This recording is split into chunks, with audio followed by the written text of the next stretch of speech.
Hello, everyone, and welcome to another episode of From the Mount, a podcast from the campus of Mount Perrin Christian School. I'm your host, Steve Kyle, on this episode today. With me, as usual, Viola Lucier. Welcome, Viola. Hello, everyone. Hey, great Glad to be back. Yeah. Well, I mean, depending on when they're listening, you never went anywhere, right? No, I didn't. No, you didn't. No. You haven't. But thank you if you're listening and continuing to be a listener. Hopefully, Viola, they've already clicked or followed us on their platform, right? Yeah. I mean, if you haven't, shame on you. Shame. Yeah. Well, this episode, if you're reading in, you clicked on it, you may have skipped all the other episodes because this is the one you've been waiting for. You've been waiting for the first episode that we bring our two guests on today. I've been kind of looking forward to this. I know one of them. Funniest people. Well, I know one of them is a podcaster. Like, he loves podcasts. I don't know if the Right. other one does or not. I'm not sure. We're going to find that out. But I didn't know you love podcasts. I Well, know you're an avid reader, both of y'all. oh, he listens to podcasts while he reads. What? Yeah, it's amazing. It is. So, but anyway, we have Mitch Jordan and Matt Ely in studio with us today. Mitch, Matt, welcome. Yeah, thanks for having us. We're excited to be here. Awesome. So those of you that are unfamiliar to Mount Perrin wouldn't necessarily know, Mitch serves as our athletic director here and has for how many years, Mitch? 14, 15? I think 15 years. 15? Yeah. This is year number 15. Yeah, athletic director, 17 years overall. But 15 of it here. 15 is the AD, 14 is the head football coach. Wow. And yeah, man. And then with us also, Matt Ely currently serves as our assistant athletic director, correct? Correct. Head correct. varsity football coach. Yes, sir. And Director of Sports Performance, right? That's part of the assistant AD role. Oh, yeah. got yeah, it. yeah. There's something else. See, I didn't even Google that or look that up. I didn't see your business card. But two guys, honestly, that have, over my years here, gotten to know pretty well and actually been looking forward to having them on because we have talked podcasts. And I only know, Mitch, you like podcasts because you talk about often, you need to listen to this podcast. You need to listen. So you're a big podcast guy. Matt, are you also? Yeah, I've gotten into the audiobook trend here lately. Yeah. And there's a couple podcasts that I delve into pretty frequently. So what's your go? So Mitch, I kind of know a few of yours. Like, Matt, you don't strike me as like a crime podcast guy, are That's you? good stuff. No, I'm definitely a Cooking? nonfiction. Oh, got it. All right. Nonfiction genre, but the Huberman Lab podcast all right. is my Yeah. go-to, Yeah. and then a guy named Andy Galpin's got one out that's pretty good. Yeah, heard of that. Really, all kind of anything based on performance, things like that. Peter Attia's got a great one called The Drive. Stuff that makes you better. I listen to the all the crime latest and podcasts. greatest stuff. Yeah, I believe it or not. I mean, and I've heard of Huber. I mean, he's getting followers like we are. Mhm. Coming Coming out with a book next year. Yeah, he'll. No, he's great. I've seen him. He was on. I was watching a late night show or something, and he was a guest on like Fallon or something Yeah. like that. They had him on, and it was great to hear him, walking through all that stuff. So, well, now you're on the other side of it. You might have been on other podcasts before, but welcome to From the Mount. We're going to be talking about athletic related stuff. We're going to be talking about our MPC Way, which is an awesome component of our athletic program here. But first, let's have people get to know just really quickly a little bit about each of you. For someone who may not, they're brand new to our Mount Perrin community. They know who you are, but they actually don't know who you are. So, Mitch, I'm going to start with you. Just give us a quick snapshot. Who's Mitch Jordan? Yeah, so this is my 17th year at Mount Perrin. I've been in education for 22 years. I started out in the business world. It just wasn't for me, and then just kind of by luck or divine intervention was able to start at my alma mater in high school at Darlington 22 years ago. Was there for 6 years. And then Dr. Tilley was the headmaster at Mount Perrin. They had an opening for the football program, to start the football program. And I was fortunate to get that job 17 years ago. And it's been a wonderful experience. My wife, Nisa, has been a speech and language pathologist here for 10 years. My daughters all graduated and are in college now and had an incredible experience. So thankful that this opportunity worked out, and it has been a pleasure serving Mount Perrin and the community. Yeah, it's been great. You were a college football player, right? Georgia Tech guy. Georgia Tech, when Georgia Tech was winning a lot of games, it was I not. just want to put that in there when they were good. Asterisk. It was not because of me, but I was fortunate to impress maybe end up as the last recruit on that recruiting class and came in 1990, which was a great year. So I was a block and dummy for that 1990 national championship team, and then I played a few more years before being injured. And but it finished at Georgia Tech. Wonderful experience. Got a lot of great teammates, and still cheer for the Jackets. I think they're going to have a better year this year. Oh yeah, I think under so Coach too. Key. Yeah, yeah. And you get some pretty legendary stories from your playing days. Yeah, Can't tell those on really the on From any, the Mount on any podcast. Well, I'm sure there's a couple out there you could probably tell them. Joe Rogan, he could get away with it. That's Right. true. Yeah, that would be a good one. All right, Matt. Let's find out who's Matt Ely. Yeah, so this is going into year 9 at MPC. I came in 2016 as the defensive coordinator for Mitch and was the strength coach. Did that for 5 years and then transitioned into a athletic administration role, and then I'm entering year 3 as the head football coach. So I was blessed to inherit a program that Mitch built from the ground up, which being only the second head football coach at a place is pretty special. My wife, Catherine, and our 3 kids, Stetson, John Allen, and Amelia, are huge parts of Mount Perrin. They're on the track every Friday night at games, running Catherine to death. And we're just blessed to be here, and it's a great place. And Yeah, you also played in college as well. I did. I played at Cumberland College, which is now University of the Cumberlands. It's in a small town called Williamsburg, Kentucky, and it was a great experience. Not the level that Mitch played at, but any chance you get to keep playing after high school, I think is special. Oh yeah, I agree completely. Coming from a guy who never played at the next level after high school, but it seemed like it'd be great. A lot of fun. Yeah, go ahead. So I was about to ask, what made you guys want to get into coaching?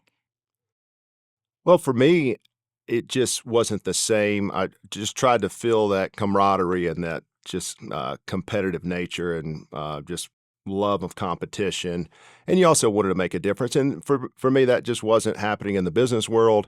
So I kind of saw my track there and ultimately decided call to coach and to mentor young men. And, I started at age 30, and it has been a wonderful 22 years. I've enjoyed every minute of it. Well, I was going to say, the one thing you did not mention is that Mitch started the first varsity girls flag football team last year.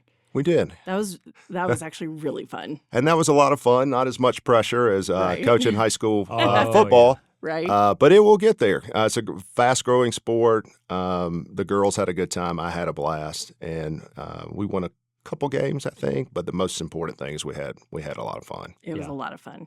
Well, yeah, no, flag football's amazing. I feel like I could have had a successful career in it, but Gone on to play. I know this, Matt. You of course you're coaching football here. I don't care where it is in Georgia. There's one thing, and I'm not from Georgia originally. I'm from the north. Played football in high school, but there's just something different about football in Georgia.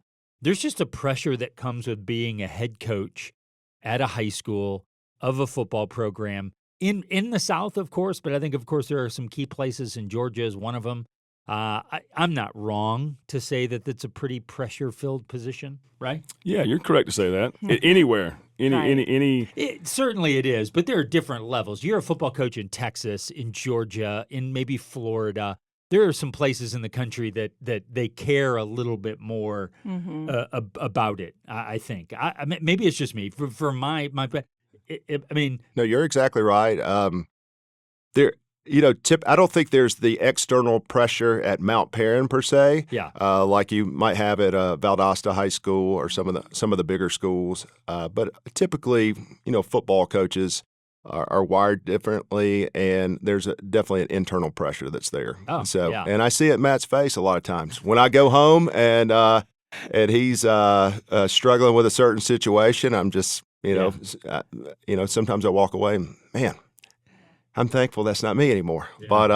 But it is. But it's definitely worth it. It's definitely worth the pressure, and the stress that you're under. Yeah. But a lot of it is internal.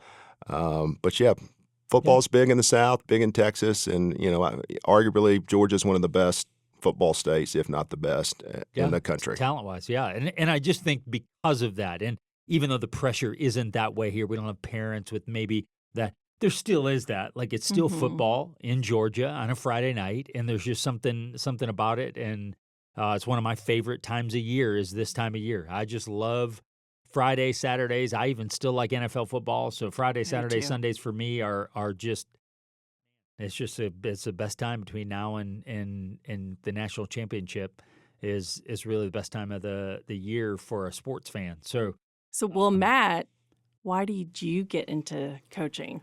I got into coaching similar path to Mitch. I wasn't in the business world, but I got done playing, had a couple injuries late in my career that pretty much shut the door on continuing to play, and got to a point to where I didn't miss playing, but I missed the game. And the degree I had kind of opened the door into education and started teaching on a provisional certificate. My first time ever teaching was my first time walking into a classroom. So that's cool. Cut my teeth coaching wrestling, coaching track, coaching football, and just kind of felt a calling to do that from my experiences playing to wanting to pour into kids and just be in that environment. So do you guys ever dream about football and or plays? Like, do you have dreams about it? Yeah, there's usually some of my best ideas for our program. I wake up about 2 a.m.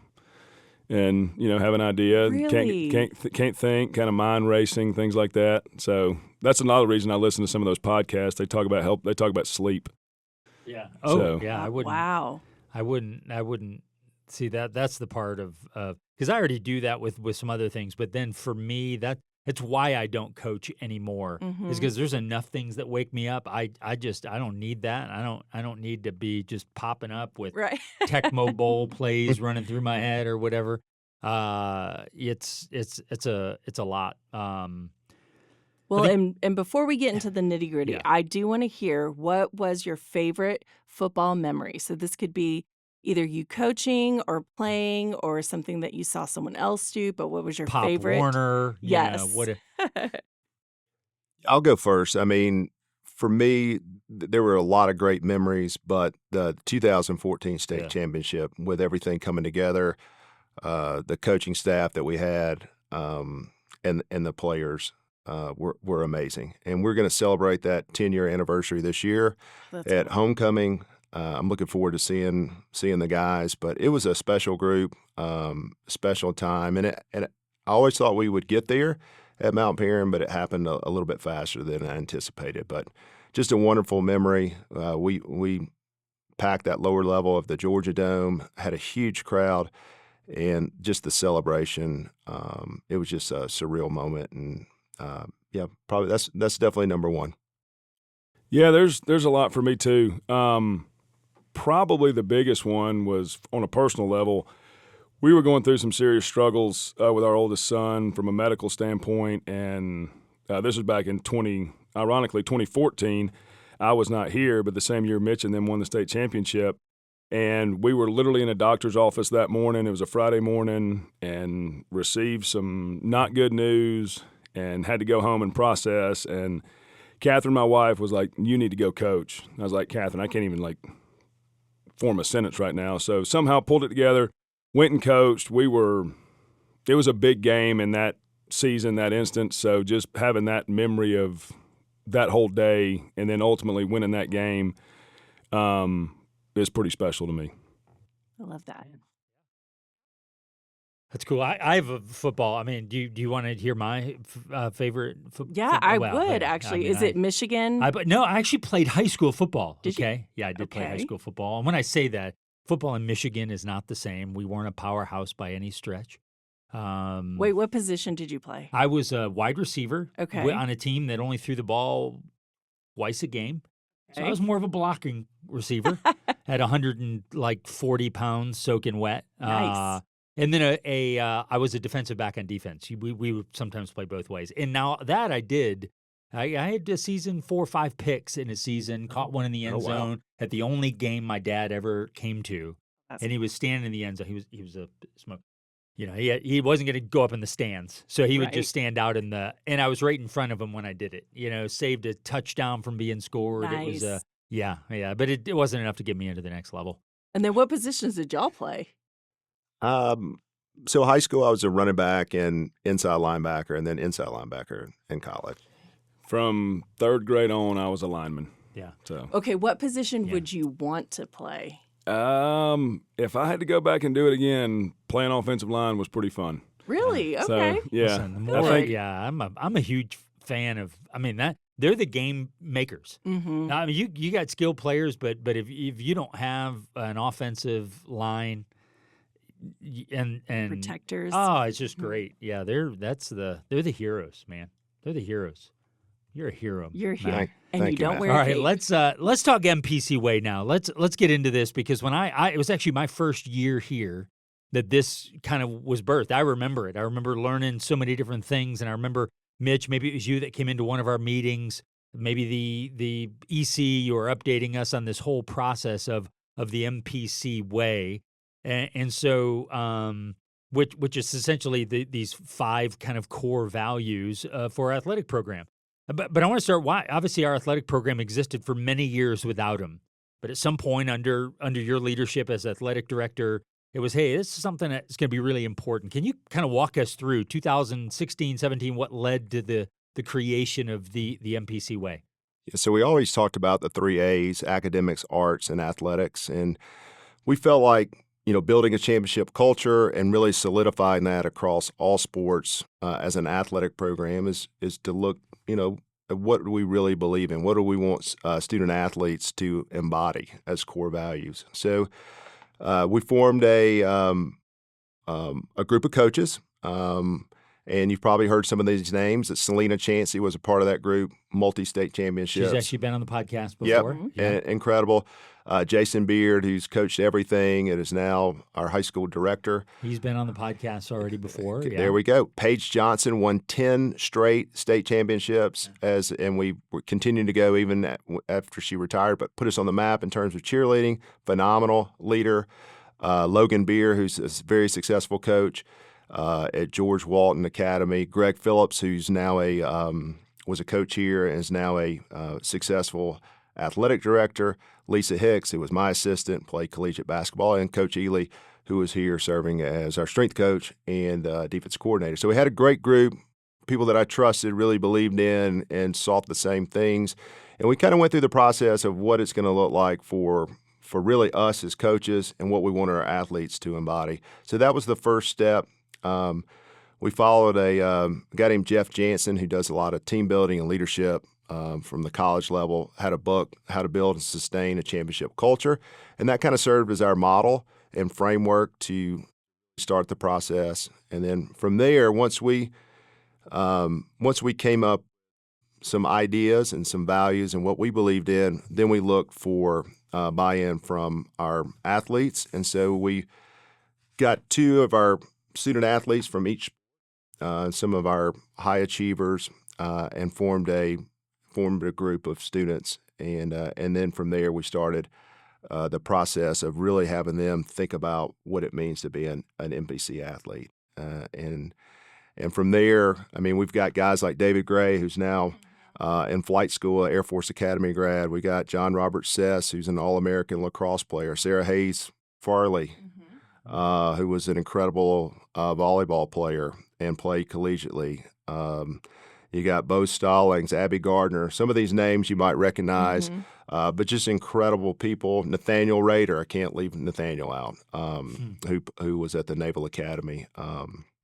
So these guys, and we were blown away by the depth and really their thoughts and motivation and how important this was to them. But we got a lot of feedback from those guys, and really tried to match up what they had, what we had, and really out of that, just to kind of wrap this up, out of that we came to 5 core values that we really believed in, and that's how we kind of formed the MPC Way. And Matt, you were telling me this before we started recording here earlier when we were chatting. It was you guys developed, was it kind of a list of lots of different characteristics initially that came from the meetings, or what? Was that? Yeah. I mean, a lot of those initial conversations were, just one-word ideas. I mean, obviously there's commitment to excellence and relentless effort, which are more than one word, but a lot of just generalized thoughts that over meeting got whittled down, and then ultimately with the kids' feedback is where we got the 5 that we have. Yeah. The big thing that you see a lot of times if you look at culture and look at teams is there might be a popular book that comes out, and a coach and his team might have 5 core values, and that there's nothing wrong with that, and maybe that team or high school or college just adopts those principles that they read in the book. And again, but we wanted to wrestle with these ideas and these values and really think about them as opposed to them just being something written on a piece of paper. And so that's why we spent a lot of time in reflection, a lot of time in just to really taking each one of these ideas and breaking it down and seeing if that's what resonated with our student athletes. And as a dad, as a coach, these are the things that I wanted my girls that all played sports at Mount Pierre, and this is what I wanted them to embody. This is what I want the current student athletes to embody. This is what I want my coaches to be about. Yeah. And so when we settled on 5, and of course did a great, I remember when they all came out, the kind of release of them, and whether it was on the website, I think in our Knox Performance Center, they had the big, the 5 of them were up on the wall, and I think still were, or still are rather, and will, hopefully remain there. But they've remained obviously a core now here. 7, almost 8 years later, they remain a core, and we've got down to 5, and along with those, and of course when you hear these words, attached to each of these key core values, you guys have settled on some scripture as well that supports and embodies what these 5 character traits are, which of course, again, you say it seems obvious, seems like something, I hope these are 5 characteristics rooted in the truth of Scripture. These are. You guys have picked 5 verses. We could probably pick 5 more that embody a lot of these characteristics, but these are things you would no doubt, I think, see reflected in anyone who reflects the character of Christ and what we're called to do. So we got 5 of them, and so what are the 5? Yeah, so we didn't settle on these. We wrestle with these. Correct. Again. Yeah. But it's humility, integrity, passion, relentless effort, and commitment to excellence, with humility being overwhelmingly number 1. And anytime I visit other places or read things, I wouldn't replace these 5. I feel like these have stood the test of time, and they'll be here as long as we're at Mount Pierre. I really believe in these 5 values. But definitely humility was overwhelmingly number 1 by our players and our coaches, and I think that's the most important thing for really anybody, and especially we want that for our student athletes. Well, I think it's key because along with each of these words, you don't just throw 5 words on the board. There's actually, now you can. You often will see just the 5 words or the phrase in the case of 2 of them. But there's actually a sentence or kind of a description that goes with these that helps contextualize when you say humility. A lot of people think, oh, we're like, hey, cool, like, yeah, I know I'm a great athlete, but let me just downplay that. But it's actually so much more than that when you consider, you guys have written, humility is selflessness, respect, and putting God and others first. I mean, that's this idea of humility. So it's more than just like, hey, nice play. Yeah, thanks. One of those things, Well, and that's hard to do for an athlete. Yeah. It's hard to do for a coach when you get in the heat of competition. But really, respecting your opponents, putting your teammates first, putting God first, and how you play and how you perform. That's the most important thing. We definitely want to win, and we've been very, very successful and blessed with a lot of great athletes and great coaches. So that'll take care of itself. But again, this is the piece that's the most important, and a lot of times gets put on the back burner, especially in our culture now, which is kind of win at all costs and whatever it takes. Yeah. Yeah. Number 2 was integrity. And of course, it's a strong moral character and honesty when no one is watching is called true integrity. You've assigned Titus 2:7 to that particular one. And of course, integrity is huge, especially in sports like golf or places where, listen, I'm out there and I have witnessed many acts of Whoopsies. dishonesty and not integrity. So it's Well, Selena and the So there's no better example than, and I know that was touched on in Selena, her volleyball team. It really blows my mind. I had two girls that played volleyball for Selena, and again, she's the absolute best. But what she teaches her girls, they're going to call a touch when they've completely could get a point, an important point. I've seen it in critical games where it could definitely swing the game, and her girls know to do it. They do it just because it's in them, and it's something that they believe in, is to show integrity. So if the referee misses it, if you don't know what we're talking about, and it should have been called, and we touched the ball and it went out, then our girls are going to own up to it. And I don't see other teams doing that. Yeah. And I've seen a lot of volleyball, and I know you have as well, Steve. Yeah. We've seen a lot of volleyball together. Yeah. And I don't think many teams have done that. No, and, not at all. Not quite the contrary. I mean, we've Right. seen teams, clearly touch a ball, but because the official didn't see it, they're like, hey, we're going to go with what he said.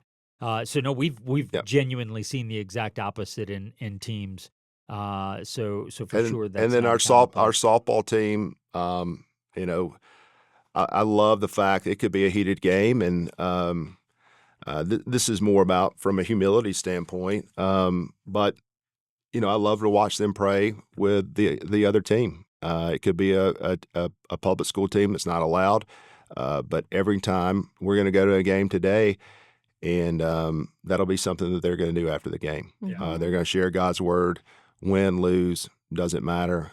That's just a part, and that's how all our teams are. Our football team does the same thing. I know that's pretty popular with a lot of schools, but for after the game. But that's one thing that we try to make sure we ensure after the game is we kind of share whatever happens. It could be a heated game, that we're going to pray with the other team and praise them for their efforts. Mm-hmm. So really quick, I'll go through these last three, and then Matt, I want to get some, because when I look at these next two, actually, because these are of course words that don't only apply to our athletes but our coaches as well.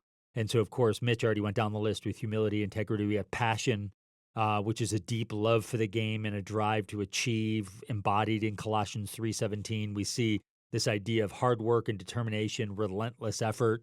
Jeremiah 32:19 is what you have. And of course, commitment to excellence. So there's one thing I know, you can look at all these characteristics. And of course, if anybody's ever seen Matt Ely coach a game at all, really, I think a lot of the guys who walk that sideline feel this way, but you can be a pretty passionate dude. You can get a little fiery at times, which by the way is great. It's amazing. I mean, a lot of times we there's this maybe expected subdued, hey, we're a Christian school, and Right. no, are you kidding me? When you consider these things like passion, relentless effort, commitment to excellence as it relates to football, for example, because obviously that's where you spend the majority of your physical and mental effort is there. Where do you see this, whether it's with your coaches, within your athletes? How is this something that you guys are seeking to get out of athletes? How do you create a culture in which passion, this relentless effort and commitment to excellence, is that, you with me? Yeah, absolutely. And it's one of those things that, when you talk about like creating Captain America, if we could create a football player that has all five of these and checks the box, then we've done our job. Obviously, we strive for that. And I have to give the young men in our program credit, because I truly feel like they are the same on the field and off the field. We just had a talk on Tuesday about the three words we're using this year are brotherhood, trust, and communication. And we put a big emphasis on, you guys do that on the field in front of your coaches. Are you doing that in the locker room? Are you doing that in the community? Are you going to do it starting Monday in the classroom? But if you have to have not just football, but in athletic performance in any sport, you have to have these five things, I truly feel, in order to maximize potential. And it all starts with the coaches. It all starts with modeling that. I mean, integrity is the biggest thing for me. Is, one of my daily prayers is, do I have the discipline to have the character and integrity in myself that I want my players to have? And that's really what it comes down to. And we have a coaching staff that, I think truly models that. You come out to practice and you're going to hear some loud voices and it's going to be passionate, but you've just got some grown men. I've got 2 dads, so their sons are on the field. They're getting coached hard. Our team chaplain, Scotty Valiani, Mount Perrin alumni. Yeah, he's been on the podcast. We've tried to bring as many Mount Perrin people around our kids now to show them here's what it meant when football was here in 2007. Kind of just what they're not just playing on Mount Perrin football in 2024. They're playing for the past, and they've got a legacy that they're going to be a part of, one way or the other. Mm-hmm. Yeah. And then from an athletic director standpoint, passion, and energy is what you look for as an AD. You want the best part of that kid's day to be when they come to practice, and they're going to feed off of the energy. So I always look for high energy passion from our coaches. So when they got a smile on their face and they're ready to greet those young men and women when they come to practice. And we always talk about, football, we want it to be the best part of their day. Mm-hmm. It's going to be hard, but we're going to have fun and not think about anything else. It's just, having fun with our friends, working hard to get better. And that comes with, they're going to, when a coach has that passion, when players have it and have that energy. Yeah. When you're trying to make it best part, you're competing with things like AP calculus. Exactly. It's going to be hard to make football the best part of their day when you're up against the when you have chemistry to get to. Yeah, exactly. But well, listen, as I've looked at, I remember when these came out, I thought, man, what a great, anytime you have these 5 characteristics, these pillars, these core values that you go back to, that you can refer back to, and not just in one program, but in every program, deeply rooted in our program, deeply rooted in the Word of God, recognizing that regardless, after our student athletes are graduated here, there's a small percentage of high school athletes that go on to play at the next level, and then even a smaller level that go on to play at the highest level. Mm-hmm. But we recognize 100% of our student athletes will go on to be either husbands, wives, mothers, fathers. They're going to be employees or employers. And when you look at coach. But all of these characteristics, humility, integrity, passion, relentless effort, commitment to excellence, that's what you're looking for. You're looking for that in those areas of life. And so having your student athletes a part of our program here is just one more way for you to be able to do that. It's just preparation for real life. Mm-hmm. Hey, if we win a state championship in the process, awesome. If we win a region championship and we have a great season, fantastic. Right. But in the end, we're gonna have students that exhibit these characteristics. Well, and it makes you wonder if those 5 characteristics. We're the Director's Cup recipient. Is that correct? How do you get that? So, I had the most success we were in AA last year and the year before. So we were back-to-back Director Cup champions, which overall sports program measures success for each sport. And I think we actually won it overall, but this year we have boys and girls overall champions. So, but again, that's a great accomplishment in the coaches, and we celebrated that this summer. And I'm so happy for it's a testament to them. But really, we try not to look at that as an ultimate goal. Mm-hmm. A lot of times I'll get an email from a fan and say, "Hey, you're 5th in the Director's Cup." I was like, "That's great." So I was like, "We're not looking at that, but that's awesome." Yeah. But it was wonderful to be recognized. And I can't say enough. It comes down to having a great head coach, a great support from our administration as well, and community. And yeah, we do. We have an awesome community. Well, I know this. I've got a long list of athletic-related podcast episodes that we've got to talk about. We've talked about different things. I know we've talked about everything from performance, strength, and conditioning. Believe it or not, there's some awesome overlap and conversations that need to be had that I think will benefit our community as a whole in doing that. We don't have time to get into those. Today, we wanted to focus on this. And man, if you're listening as a parent, even a lower school parent, we have a lot of lower school parent listeners who are even debating, hey, the athletics, I want my kids to play it. Boy, I've been reading. Listen, I mean, now again, and even Viola, you're a big sports proponent here Yes, with I girls am. who play. Man, athletics here at Mount Paran is more than just the wins and losses. When Mhm. I'm measuring it in, that it's ultimately about, when you look at our program, these 5 core values rooted in Scripture and the development of young men and women who, when they graduate here, are impacting the world in remarkable ways. And Mhm. some of our most successful ones are ones who went through our athletic program here. They're the ones making a huge difference out there. So, Thank guys, y'all. any closing last words Yeah. before So, we so, wrap it up? so one of the things that we're going to push, and we've had there out for a few years, thanks to our marketing department and Tiffany Westbrook, but we've come up with the MPC Way for parents and Eagle fans, and so this is something we're going Ooh. to stress Wow. at our team meetings, our parent meetings preseason, as well as push out to our lower school families, middle school families, really the whole community. Again, it takes the 5 core values, and it kind of say this is what we want to embody as parents and Eagle fans, because we know from experience that some of the games can get a little bit heated. Yeah, Mhm. yeah. Oh, in listen, the Yeah. stands. I was a dad who, well, Mitch, we've Yeah, sat children side by side at games where we get sure. a little excited. Spicy. So, and maybe there's one of those 5 that I would have needed to look over prior to my daughter's senior season, maybe. But I don't have any kids that Yeah, play anymore, so now I'm just a comfortable, relaxed fan in the stands. No pressure. I actually love that. So be looking Yes. for our MPC Way because here's the reality: we're a family here, a community. Our goal is we want to be just that, and so I'm excited to see that and allow us as adults, as parents, to also model and lead in ways that we're called to model and lead. So awesome. Mitch, Matt, awesome having you guys on this episode. Viola, of Yep. course, always thank you for listening. As I mentioned, if you don't follow us on your any of your streaming platforms. You can find us. We encourage you to like us, share us, and we thank you for listening to another episode of From the Mount.